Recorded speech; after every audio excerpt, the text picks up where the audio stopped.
નમસ્તે મિત્રો, સ્વાગત છે આપનું આજના તાજા સમાચારોમાં। તો મિત્રો, આજના સમાચાર વિશે વાત કરવાની છે તેમના પહેલા આપણે જણાવી દઈએ કે વિડીયોને અંત સુધી જોજો, જેથી કરીને આજના દરેક સમાચાર કામના જે છે તે તમને મળી જાય। અને મિત્રો, ગુજરાતના રોજના સમાચાર દરરોજ મેળવવા માંગતા હોય તો આ ચેનલને પણ સબસ્ક્રાઇબ કરી દેજો। તો મિત્રો, આજના પ્રથમ સમાચાર વિશે વાત કરીએ તો અયોધ્યામાં પ્રાણ પ્રતિષ્ઠા પૂર્ણ થઈ ચૂકી છે। મિત્રો, અયોધ્યામાં 22 તારીખે ભવ્ય વિશાળ રામ મંદિરમાં ભગવાન રામની પ્રાણ પ્રતિષ્ઠા થવાની હતી, જે આજ રોજ બપોરે 12:30 વાગે સમાપ્ત થયેલ છે। મોદીજીના હસ્ત દ્વારા ભગવાન રામની પ્રાણ પ્રતિષ્ઠા કરવામાં આવી હતી અને આ પ્રાણ પ્રતિષ્ઠામાં 5 વ્યક્તિઓ મોદીજી, મોહન ભાગવતજી, યોગીજી અને આનંદીબેન પટેલ અને એક સંત, આમ મિત્રો 5 વ્યક્તિઓ સામેલ હતા। અને ભગવાન રામની મૂર્તિમાં પ્રાણ પ્રતિષ્ઠા કરીને હવે મંદિર ભક્તો માટે ખુલ્લું મૂકવામાં આવ્યું છે। અને ભગવાન રામની આ પ્રતિમા તમે સાઈડમાં જોઈ શકો છો, જે મિત્રો પ્રથમ વખત જ્યારે પ્રતિમા દેખાડવામાં આવી ત્યારનો આ ફોટો છે। મિત્રો, આજ રોજ જે રામલલ્લાનો શૃંગાર સાથેની મૂર્તિ આજે દેખાડવામાં આવી, જે તમે સાઈડમાં અહીં જોઈ પણ શકો છો।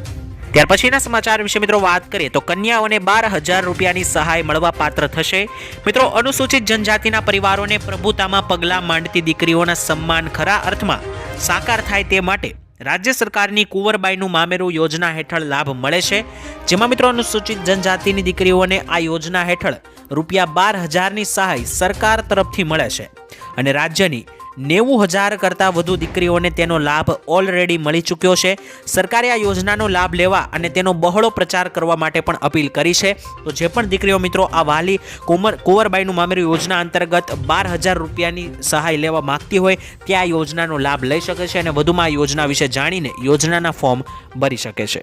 ત્યારબાદના સમાચાર વિશે મિત્રો વાત કરીએ તો રામ યાત્રામાં પથ્થરમારો થયો છે। મિત્રો, આજે 22 જાન્યુઆરીએ અયોધ્યામાં રામલલ્લાની પ્રાણ પ્રતિષ્ઠા ઉજવણી કરવામાં આવી રહી છે, ત્યારે તેને લઈને સમગ્ર દેશમાં આજે રામ ભક્તિના રંગમાં રંગાયો છે। ત્યારે વડોદરામાં કોમી છમકલાની ઘટના સામે આવી છે। મિત્રો, પાદરા તાલુકાના ભોગ ગામે રામજીની શોભાયાત્રા દરમિયાન વિધર્મીઓએ પથ્થરમારો કર્યો છે અને 2 જૂથ વચ્ચે પથ્થરમારાની ઘટનામાં 5થી વધુ મહિલાઓ ઈજાગ્રસ્ત થઈ હોવાનું જાણવા મળી રહ્યું છે। જો કે મિત્રો, ઘટનાને પગલે ભોજ ગામે પોલીસનો કાફલો ખડકી દેવામાં આવ્યો છે અને પોલીસ દ્વારા બંને જૂથના લોકોને સમજાવવાનો પ્રયાસ પણ કરવામાં આવ્યો છે। તો મિત્રો, રામ શોભાયાત્રા જ્યારે મિત્રો રામનવમીની નીકળી હતી ત્યારે પણ મિત્રો આવું જ કંઈ વડોદરામાં જોવા મળ્યું હતું અને આજે ફરી એકવાર મિત્રો આવું જોવા મળ્યું છે। વિધર્મીઓ દ્વારા મિત્રો પથ્થરમારો કરવામાં આવ્યો છે રામની શોભાયાત્રાની અંદર અને જલ્દી જ મિત્રો પોલીસે એનું કંટ્રોલ પણ લઈ લીધું, છતાં મિત્રો 5 મહિલાઓ ઈજાગ્રસ્ત પણ થઈ છે। ત્યાર પછીના સમાચાર વિશે મિત્રો વાત કરીએ તો મોદીજીએ માંગી ભગવાન રામની માફી।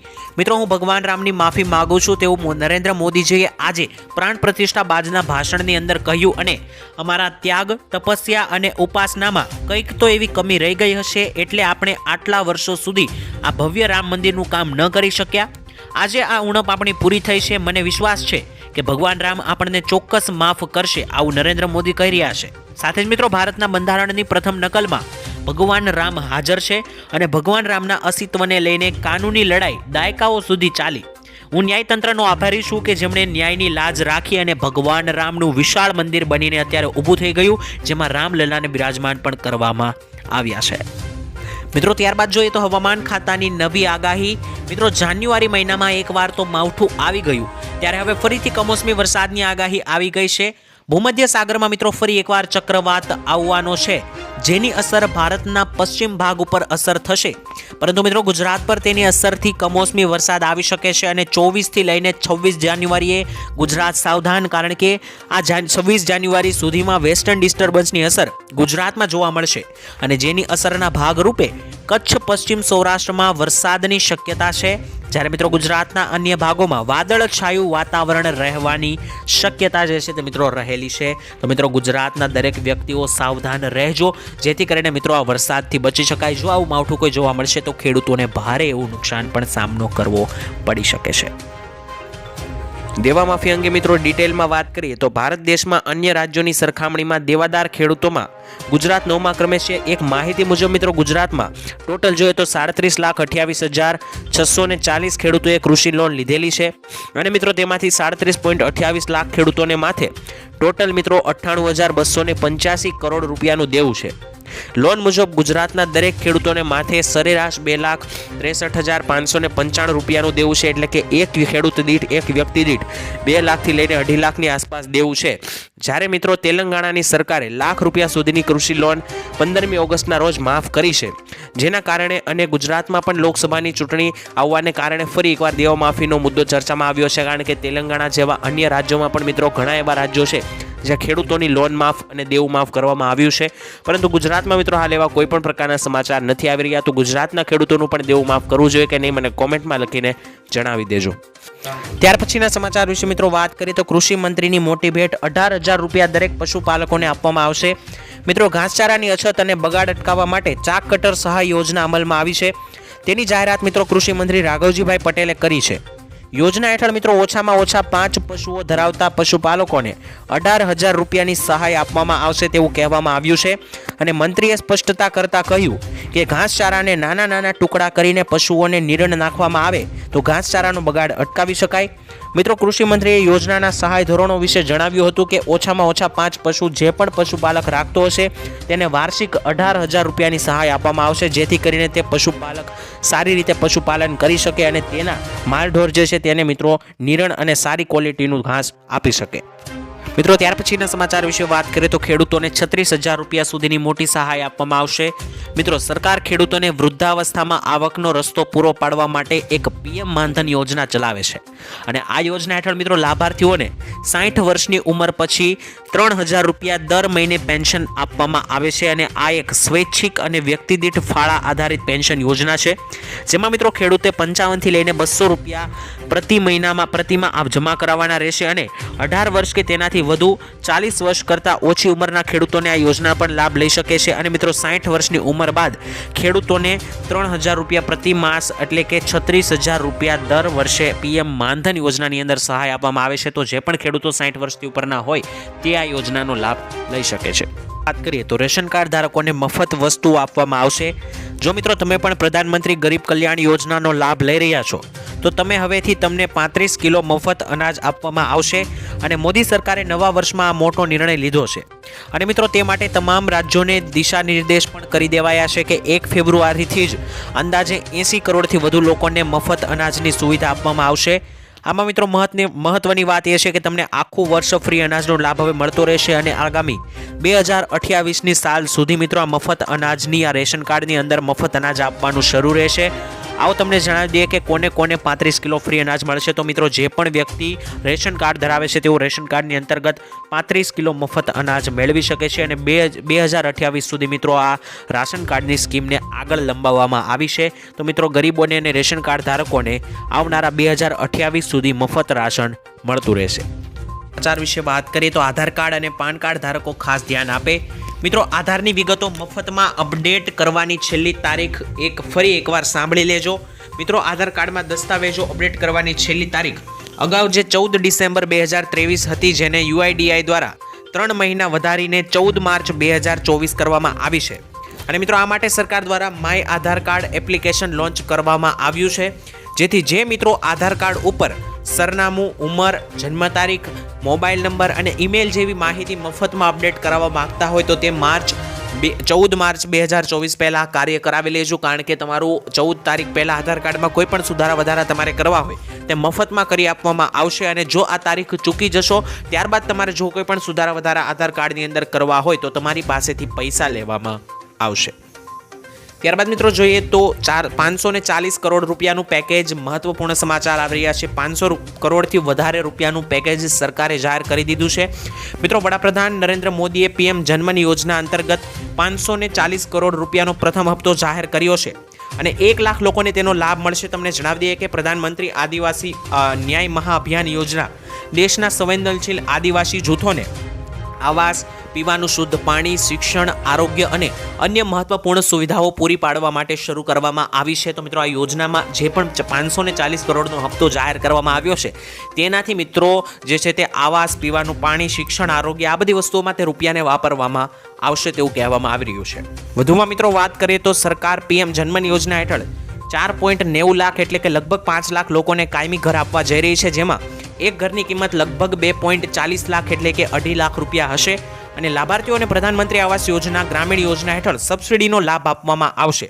તદુપરાંત મિત્રો પીએમ જનમન યોજના જે છે તેનું બજેટ લગભગ 24,000 કરોડ રૂપિયા છે અને આ માટે નોંધણી કેવી રીતે કરવી તે અંગેનું જ્ઞાન હું તમને અથવા તો માહિતી હું તમને આવનારા વિડીયોમાં જરૂર જણાવી આપીશ. તો મિત્રો આ યોજના વિશે જો તમારે વધુમાં જાણવું હોય તો મને કોમેન્ટ સેક્શનમાં પણ લખીને જણાવી દેજો. ત્યારબાદના સમાચાર વિશે મિત્રો વાત કરીએ તો ઈજાગ્રસ્તોને મળવા માટે ભૂપેન્દ્ર પટેલ આવ્યા. મિત્રો તમે જાણતા હશો વડોદરા તળાવ દુર્ઘટના જે બની હતી ત્યાં મિત્રો સીએમ ભૂપેન્દ્ર પટેલે ટ્વિટર પર શેર કર્યું કે તેઓ વડોદરા ખાતે હોસ્પિટલ સારવાર લઈ રહેલા હરણી તળાવ ઘટના ઈજાગ્રસ્તો તેમના સ્વજનો અને તબીબો સાથે વાતચીત કરવા ગયા હતા. સાથે તેમને મળીને રહેલ સારવાર અંગે જાણકારી પણ તેમણે મેળવી હતી અને તેમણે ઈજાગ્રસ્તોના પરિવારજનોને દુઃખની આ ઘડીમાં રાજ્ય સરકાર તેમની સાથે છે અને તેમની સાથે જ પાસે અડગ ઊભી છે તેવો દિલાસો પણ આપ્યો હતો. સાથે જ મિત્રો ભૂપેન્દ્ર પટેલ જે છે તેમણે મિત્રો ત્યાં હોસ્પિટલમાં જઈને દરેક આવા દુર્ઘટનાની અંદર જે પણ આકસ્મિક મૃત્યુ થયા છે, અકસ્માત થયા છે, જે કેટલાક લોકો ઘાયલ છે તેમની મુલાકાત લીધી અને 2 દિવસ પહેલા મિત્રો પ્રધાનમંત્રીએ પણ જાહેર કર્યું હતું કે આ દુર્ઘટનામાં જેટલા પણ લોકોના મૃત્યુ થયા છે તેવા લોકોને 2 લાખ રૂપિયાની સરકાર સહાય આપશે અને જેટલા પણ લોકોને અકસ્માતમાં ઘાયલ થયા છે આવા દરેક લોકોને 50,000 રૂપિયા સુધીની સહાય જે છે તે સરકાર તરફથી આપવામાં આવશે. ત્યારબાદના સમાચાર વિશે મિત્રો વાત કરીએ તો ગરીબોને મળશે 10,000 રૂપિયા સુધીની સહાય. મિત્રો ગરીબ પરિવારો અને નાના ખેડૂતોને માત્ર આધાર કાર્ડના પુરાવા સાથે 10,000 રૂપિયા બેંકમાંથી આપવામાં આવશે. પીએમ સ્વનિધિ યોજના હેઠળ પોતાના વ્યવસાયના ઉપયોગ માટે પહેલા વર્ષે 10,000 અને બીજા વર્ષે 20,000 રૂપિયા સુધીની લોન સરકારી બેંકમાંથી આપવામાં આવશે. જ્યારે મિત્રો આ યોજનાનો મુખ્ય હેતુ નાના પરિવારોને આર્થિક રીતે મદદ કરી અને નાના પરિવારોને પગભર કરીને આગળ લાવવાનો રહેશે, જેથી કરીને મિત્રો દરેક નાના વ્યક્તિઓને ગરીબોને પણ આ યોજનાની અંદર સહાય આપવામાં આવશે જેથી કરીને તે પગભર થઈ શકે અને સદ્ધર થઈ શકે. ત્યાર પછીના સમાચાર વિશે મિત્રો વાત કરીએ તો ખેડૂતોને 10,000 રૂપિયા સુધીની સહાય મળવાપાત્ર રહેશે. મિત્રો ગુજરાતના દરેક ખેડૂતો, મજૂરો અને મધ્યમ વર્ગના પરિવારો માટે ગુજરાત સરકારે આપ્યા મહત્વના સમાચાર. મિત્રો હવેથી જનધન યોજનામાં ખેડૂતો, મજૂરોને અને મધ્યમ વર્ગના પરિવારોને 10,000 રૂપિયાનો બેંક ઓવરડ્રાફ્ટ આપવામાં આવશે. જ્યારે મિત્રો આ 10,000 રૂપિયાની સહાય મેળવવા માટે જનધન બેંક એકાઉન્ટ હોવું ફરજિયાત છે. જ્યારે પહેલાના આ યોજના હેઠળ માત્ર 5,000 રૂપિયા આપવામાં આવતા હતા તે મિત્રો હવે વધારીને 10,000 રૂપિયા કરવામાં આવ્યા છે. તો મિત્રો ગુજરાતના દરેક ખેડૂતો, મજૂરો અને મધ્યમ વર્ગના પરિવારોને 10,000 રૂપિયા સુધીની રકમ આ યોજનાની અંતર્ગત આપવામાં આવશે. તો જે પણ વ્યક્તિઓ જનધન ખાતું ધરાવે છે તેમને આ સહાય મળી શકે. તો ત્યાર પછીના સમાચાર વિશે મિત્રો વાત કરીએ તો 500 રૂપિયાની નોટ પર રામની તસવીર લખેલી આવો મિત્રો ફોટો જે છે તે ખૂબ જ અત્યારે વાયરલ થઈ રહ્યો છે. તો મિત્રો રામ મંદિરની પ્રાણ પ્રતિષ્ઠાનો દિવસ હવે નજીક આવી રહ્યો છે ત્યારે આ સાથે જ હવે એક નવો દાવો વાયરલ થયો છે જેમાં મિત્રો કહેવામાં આવ્યું છે કે 500 રૂપિયાની નવી ચલણી નોટ બહાર પાડવામાં આવશે. જેમાં હાલ મિત્રો લાલ કિલ્લાનો ફોટો છે તે હટાવીને ભગવાન શ્રી રામનો અને તેમના મંદિરનો ફોટો છાપવામાં આવશે. મિત્રો સોશિયલ મીડિયાના અનેક પ્લેટફોર્મ પર આ અંગેના દાવા કરવામાં આવ્યા હતા. જો કે મિત્રો ફેક્ટ ચેકમાં જાણવા મળ્યું છે કે આ દાવા ખોટા છે. આ કોઈ પણ પ્રકારનો સાચો ફોટો નથી. આ ફોટો જે છે તે મિત્રો એડિટેડ છે અથવા તો નકલી ફોટો છે જે બનાવીને લોકો ફેલાવી રહ્યા છે. આ ફોટાની અંગે મિત્રો તમારે સચ્ચાઈ જાણવી ખૂબ જ અગત્યની છે. આ ફોટો જે છે તે સાચો નથી. તો મિત્રો તમારી પાસે જો આવો કોઈ ફોટો આવે અથવા કોઈ આવા સમાચાર આવે તો તમારે તેમને સાચા ના માનવા. ત્યાર પછીના સમાચાર વિશે વાત કરીએ તો સાધન ખરીદવા માટે ખેડૂતોને મોટી સહાય આપવામાં આવશે. મિત્રો ગુજરાત સરકાર દ્વારા ખેડૂતો માટે અનેક સબસિડી યોજનાઓ ચલાવવામાં આવે છે ત્યારે ખેડૂતોને વિવિધ પ્રકારના પાક ઉગાડવા માટે અનેક કૃષિ સાધનોની જરૂરિયાત ઊભી થતી હોય છે અને મિત્રો આ ખેડૂત પોર્ટલ પર ખેડૂતોને કૃષિ સાધનની ખરીદી પર નાણાકીય સહાય આપતી યોજના માટે ઓનલાઈન અરજીઓ માટેની તારીખ 29 ડિસેમ્બરથી લઈને 28 જાન્યુઆરી 2024 સુધી આ ખેડૂત પોર્ટલ ખુલ્લું મૂકવામાં આવ્યું છે. તો મિત્રો રાજ્યના જે પણ ખેડૂતો કૃષિ સાધનની ખરીદી પર નાણાકીય સહાય મેળવવા માંગતા હોય તો તેઓ મિત્રો આ ખેડૂત પોર્ટલ પર આજથી જ એટલે કે તારીખ 29 ડિસેમ્બરથી 2023થી લઈને તારીખ 28 જાન્યુઆરી 2024 સુધી લાભ લઈ શકે છે અને ખેડૂત પોર્ટલ પર જઈને મિત્રો માહિતી વધારે મેળવી શકો છો. તમે માત્ર 8 દિવસની રાહ છે. જે પણ ખેડૂત ભાઈઓ નવું સાધન લેવા માંગતા હોય તો તેમને આ યોજના અંદર સહાય મળી શકે છે. જે પણ ખેડૂત ભાઈઓ ઇન્ટરેસ્ટેડ હોય તે મિત્રો વહેલી તકે લાભ લઈ શકે છે કારણ કે માત્ર હવે 7 થી 8 દિવસની જ રાહ આ યોજનાની અંદર બાકી છે.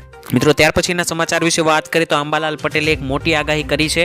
મિત્રો અંબાલાલ પટેલે આવનારા ઉનાળાને લઈને એક નવી આગાહી કરી છે, જેમાં અંબાલાલ પટેલે જણાવ્યું કે આવતા ઉનાળાને લઈને ખાસ મિત્રો વેસ્ટર્ન ડિસ્ટર્બન્સને કારણે હિમ નદીઓ પર અસર થવાની છે, જેને લઈને ગ્લેશિયર પીગળવાને કારણે આ વર્ષે મિત્રો ઉનાળો આકરો રહેશે અને ઉનાળો વહેલા આવવાની શક્યતા રહેશે. સાથે જ મિત્રો ઉનાળામાં કાળઝાળ ગરમી પડશે આ વખતે અને 19 ફેબ્રુઆરીથી હળવી ગરમીની શરૂઆત થઈ જશે.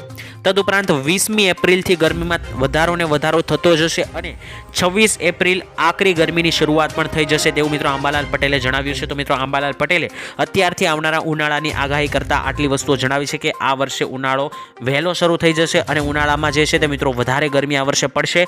લોકોએ આકરી ગરમી સહન કરવા માટે તૈયાર રહેવાનું છે.